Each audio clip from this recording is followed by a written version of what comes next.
Good morning, good afternoon, and good evening, ladies and gentlemen, patrons, members of the True Heel Nation. This is your good brother, J News. After a 1 week hiatus, I'm back again to do this thing for you.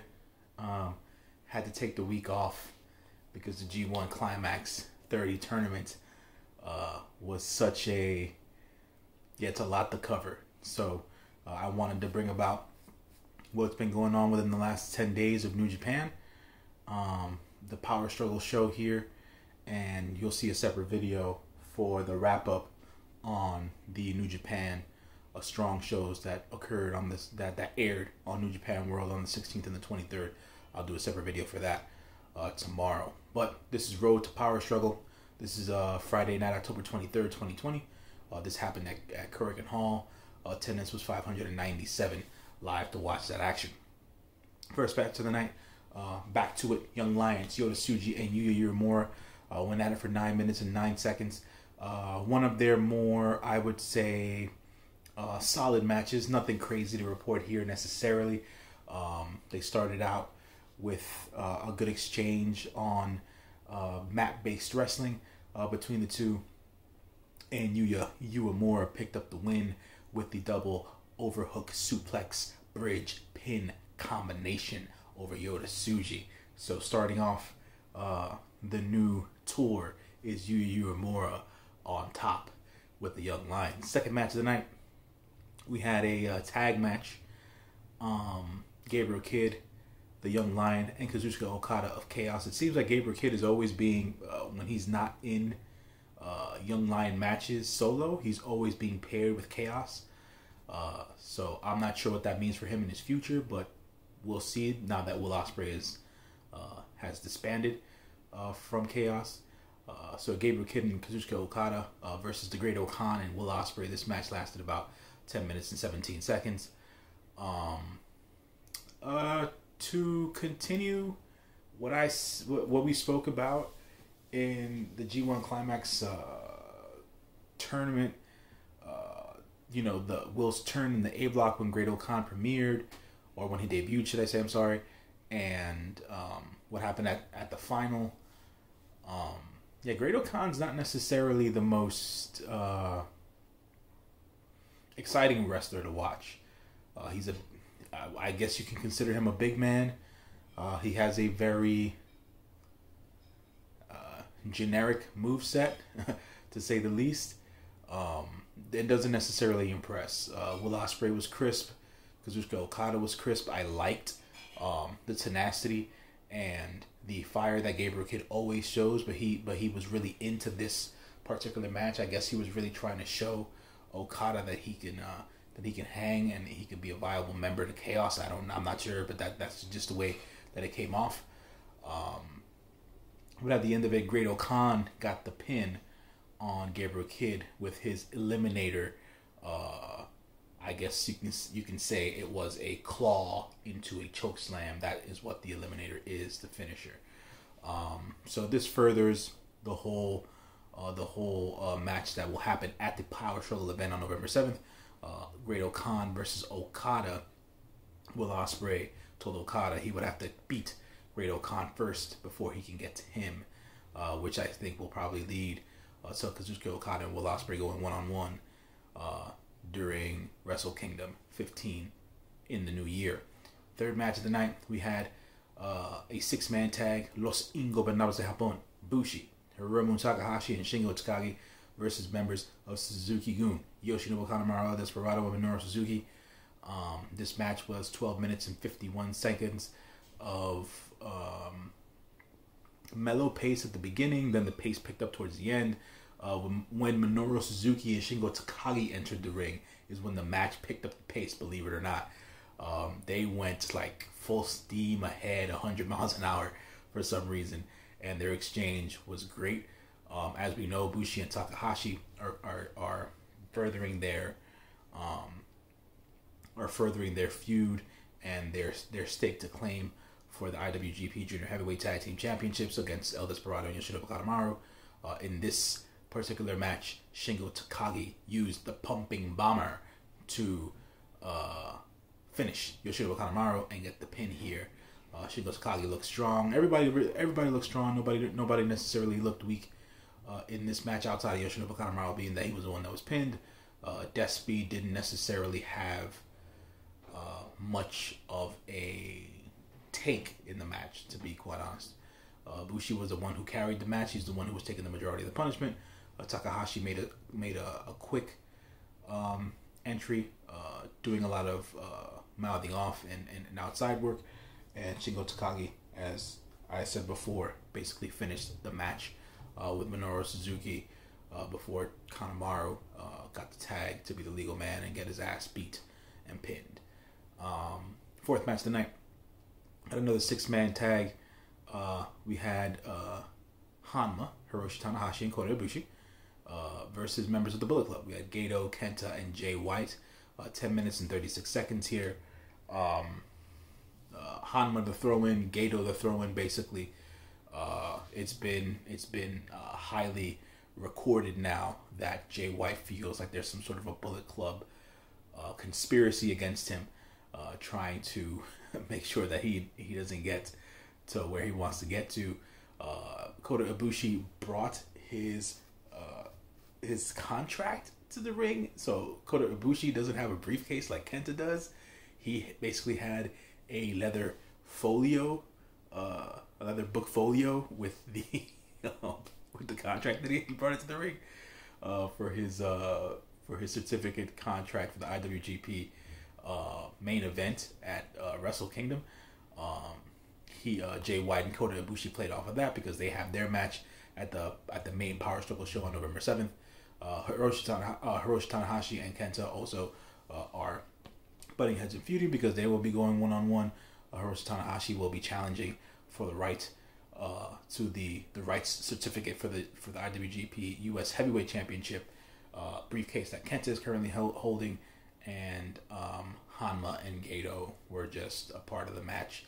Kota Ibushi hit the Kamigoye on Gato to win the match, and at the end of the match, Jay White and Kota Ibushi were basically mouthing off to one another.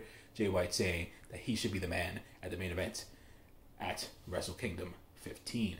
Fifth match of the night, tag match, Los Ingobernables de Japón, Sanada and Tetsuya Naito versus Evil Dick Togo, and Evil. 11 minutes and 58 seconds worth of a match between these four gentlemen.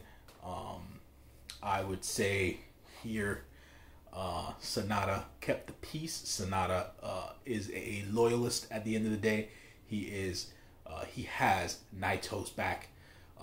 So they continued the feud between Evil and Naito there. Sanada was there as backup to make sure that Evil Dick did not overtake Naito in this sense, and they were able to get the win here. Sanada with the skull end on Dick Togo to end the match. After the match ended, they celebrated with the classic LIJ Tranquilo fist bump in the middle of the ring between Sanada and Tetsuya Naito. Sixth match of the night, we had what I want to deem as probably one of the greatest 6-man tag team matches I have ever watched in my 36 years of life. This match was fantastic, amazing, great. The amount of false finishes, the way the work was being done, everyone being involved. How many times Naoki almost had the win on YOSHI-HASHI, the tenacity and the never give up attitude, that warrior spirit that YOSHI-HASHI possessed and was showing off in this match. This was basically towards the last 5 to 7 minutes of the match was basically a one-on-one matchup between Doki and YOSHI-HASHI, and they went at it, and it was a great bout. Zack Sabre Jr. and Tai Chi just doing their heelish bullshit really during the match against Tomohiro Ishii and Hiroki Goto. I want to say yet again, I'm going to reiterate this. I guess that this is more or less the storyline that they're going with now, but it seems like Tomohiro Ishii at this moment in time, at this immediate moment, seems to be the weakest link of the Chaos members. He continuously is getting his ass beat. He is no longer the tough man and no salesman of the group. There was a lot of selling, a lot of great selling out of Tomohiro Ishii, but yet again, he was getting his ass beat the majority of the match. To the dismay of his team members, and into the like of the members of Suzuki-gun. And Hiroki Goto held his own as he usually does, and YOSHI-HASHI, who basically carried the majority of this match, just showing how improved and how good he is now. And Doki finally showing the masses that he belongs in a New Japan ring with his actions and his work in this match. Ladies and gentlemen, this 6-man tag team match for the never Openweight 6-man tag team championships went 32 minutes and 25 seconds. I've never seen a 6-man tag match go that long and be this good. And it was really, really good because it told that story of those two feuding factions, CHAOS and Suzuki-gun. And at the end of the night, YOSHI-HASHI made Doki. If I can remember correctly, I feel like YOSHI-HASHI, it says here, he won Goto, Ishii, and YOSHI-HASHI successfully defended the never Openweight 6-man tag team championships, and YOSHI-HASHI won with Karma. And it was just something that I don't even know what to say. It was just awesome. It was an awesome match. You guys should go back and watch it on NewJapanWorld.com. If you don't have a subscription, subscribe. And keep on watching here on J News Japan to get your weekly fill of New Japan news. But this is probably one of the greatest, if not the greatest, 6-man tag team match I've ever seen in my entire life. But this was better than the CHAOS versus CHAOS 6-man match at the Shingu show for Summer Struggle. So that was that bit of news to report here on New Japan. The best of Super Junior entrants will be revealed on the November 2nd show for the Road to Power Struggle. So I will be covering that once I get to that particular show. I will also announce the entrance for the Super Junior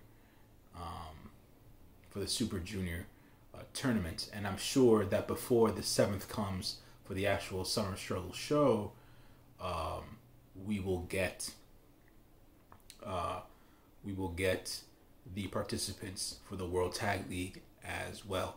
So I will make sure to report that to you in due time. So the next time I will cover the Road to Power Struggle shows will be the ones that are coming up on Sunday, November 2nd, Sunday, November 1st, Monday, November 2nd.